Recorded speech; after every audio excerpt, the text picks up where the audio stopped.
कहानी अनाम रिश्ता। सुलभा और समर को 1 महीना हुआ था इस नई कॉलोनी में आए हुए। अभी ज़्यादा लोग नहीं बसे थे और जो परिवार थे भी अपने काम से काम रखते। हाँ, पड़ोस की लता आंटी अवश्य सुलभा को सचेत कर गई थी किसी भी अनजान व्यक्ति के लिए दरवाज़ा ना खोले। समर के माता पिता का देहांत हो चुका था। अपनी आगे की पढ़ाई उसने अपनी बुआ के यहाँ रहकर की थी। फिर बैंक में नौकरी लगने के बाद सुलभा से उसका परिचय हुआ था। सुलभा उसे पहली ही नज़र में भा गई थी। सुलभा की माँ का देहांत बचपन में ही हो गया था। माँ विहीन संतान को पिता ने अपने स्नेह से सींचा था। सुंदर होने के साथ साथ उसमें संस्कारों का भी मिश्रण था। पिता की तबीयत खराब होने के कारण उसे बैंक में कुछ कागजी कार्रवाई के लिए आना पड़ता था। समर की सहायता से समस्त कार्य निर्विघ्न रूप से हो गया, लेकिन प्रेम का अंकुर दोनों के ही हृदय में प्रस्फुटित हो चुका था। सुलभा के पिता ने सहर्ष इस विवाह के लिए सहमति दे दी थी। कुछ रिश्तेदारों की मौजूदगी में दोनों परिणय सूत्र में बंध गए थे। जीवन निर्बाध गति से चल रहा था। शादी के 1.5 सालों में नोकझोंक के सिवा और कोई झगड़ा नहीं था। इस बीच 2 घटनाएं घटे। सुलभा के पिता हृदय गति रुक जाने से काल के गर्त में समा गए और समर का स्थानांतरण हो गया। दिल्ली में कुछ दिनों तो घर व्यवस्थित करने में लग गए। आसपास का शांत माहौल सुलभा को बेहद सुकून देता।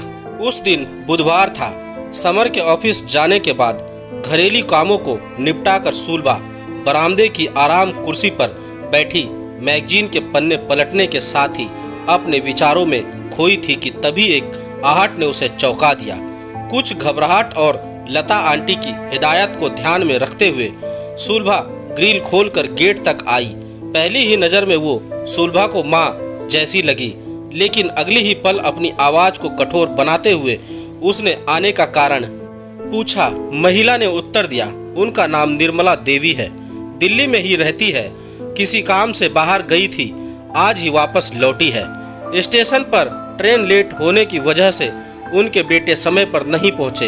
वह अकेली घर जाने के लिए निकली और रास्ता भटक गई। उम्र बढ़ने के साथ याददाश्त कमजोर हो गई है। कुछ देर बाद याद आ भी जाता है। सुलभा का मन पसीज गया। गेट खोलकर उन्हें बरामदे की कुर्सी पर बैठाया और एक ट्रे में पानी और मिठाई लेकर आई। निर्मला जी ने एक मीठी मुस्कान के साथ सुलभा को देखा। सुलभा के साथ बातें करते हुए वह काफी सहज हो चली थी, लेकिन सुलभा का दिमाग कहीं और ही दौड़ रहा था। उसने मोबाइल से समर को संदेश भेज दिया कि वो जितनी जल्दी हो सके घर आ जाए।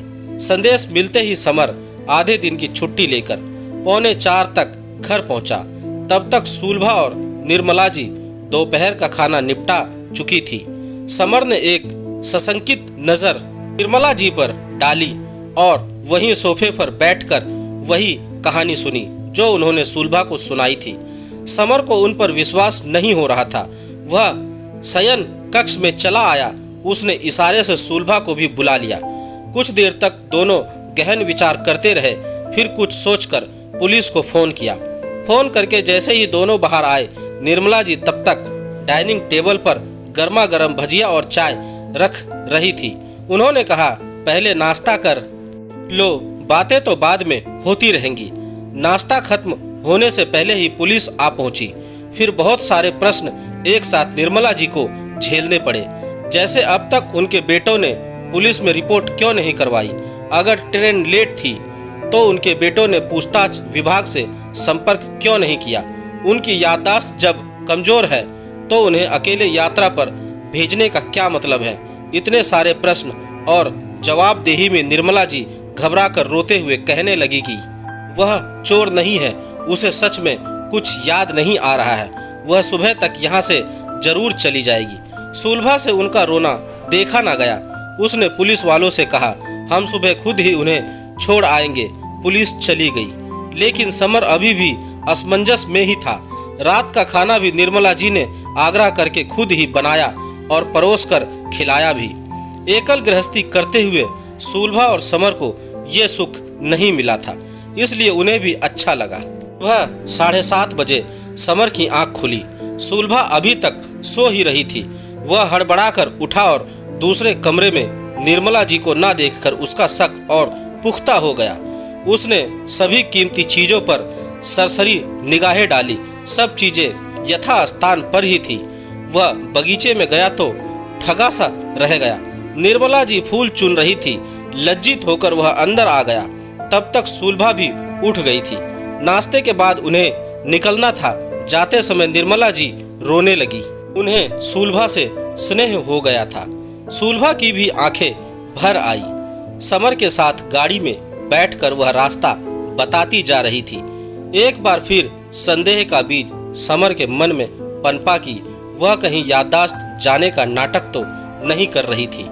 एक गली के मुहाने पर उन्होंने कार रोकने के लिए कहा और बोली, मैं यहाँ से चली जाऊंगी। समर की इच्छा थी कि एक बार इनके भरे पूरे परिवार को देखे।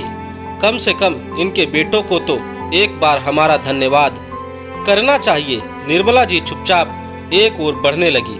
समर ने भी कार मोड़ ली, लेकिन कुछ दूर जाने पर उसका मन नहीं माना और उसने कार वहीं मोड़ दी जहां उसने निर्मला जी को छोड़ा था।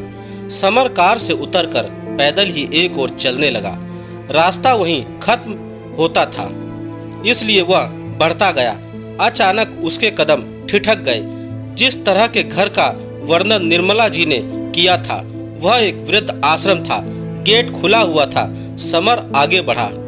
तभी बगीचे में एक बेंच पर उसे निर्मला जी कई वृद्धाओं के साथ घिरी हुई दिखाई दी। वह ध्यान से उनकी बातें सुनने लगा। निर्मला जी बोल रही थी, मैंने झूठ बोला, लेकिन उस एक दिन में मैंने अपने बचे हुए दिनों की सारी सुखियां पाली। मेरे बेटों ने तो बोझ समझ मुझे यहाँ ला पटका। एक बार हालचाल भी नहीं लेते। कल दुखी मन से मैं यहाँ से भी चली गई थी, लेकिन सुलभा और समर ने मेरी अतृप्त इच्छाओं को पूरा कर दिया। पर एक ही दुख है, मैंने उन भले लोगों से झूठ बोला, उन्हें धोखा दिया। इतना कहकर वह रोने लगी। समर की भी आंखें भर आई। वह आगे बढ़ा और निर्मला जी के कदमों के पास बैठ गया। अचानक समर को सामने देख वे चौंक गई। समर ने कहा, किसने कहा आप बोझ हैं? मुझे और सुलभा को आपकी जरूरत है। अब आप हमारे साथ ही रहेंगी, किसी अनाथ रिश्ते के साथ नहीं, बल्कि हमारी माँ बनकर। मुझे तो आपके बेटे पर तरस आता है जो इस ममतामयी माँ को यहाँ छोड़ गए। हमने भी आपको समझने में भूल की। चलिए मैं आज ही अपनी माँ को यहाँ से घर ले जाऊंगा। निर्मला जी उठकर खड़ी हुई और हंसते हुए बोली, लोग तो बच्चे गोद लेते हैं और तू मुझ बूढ़ी को ले रहा है। समर ने हंसते हुए निर्मला जी का हाथ पकड़ा और कहा, हाँ, और इस बच्चे को अब कभी झूठ नहीं बोलना पड़ेगा। निर्मला जी की सहेलियां उन्हें खुशी से विदा कर रही थी। सभी की आंखें नम थी, मानो बोल रही हो, हम में से एक को तो इस अभिशप्त जीवन से मुक्ति मिली, वरना उम्र के इस मोड़ पर अपना घर होते हुए भी आश्रितों की तरह जीवन जीना कितना पीड़ादायक होता है। निर्मला जी सुलभा से मिलने को बेचैन थी। समर ने भी गाड़ी की रफ्तार तेज कर दी थी। दोस्तों, आपको मेरी यह कहानी कैसी लगी? आप मुझे मेरे कमेंट्स बॉक्स में जाकर मुझे बता सकते हैं। और अगर आप मेरे चैनल पर नए हैं तो मेरे चैनल को सब्सक्राइब जरूर करें और बेल आइकन का बटन भी दबा दें। धन्यवाद दोस्तों।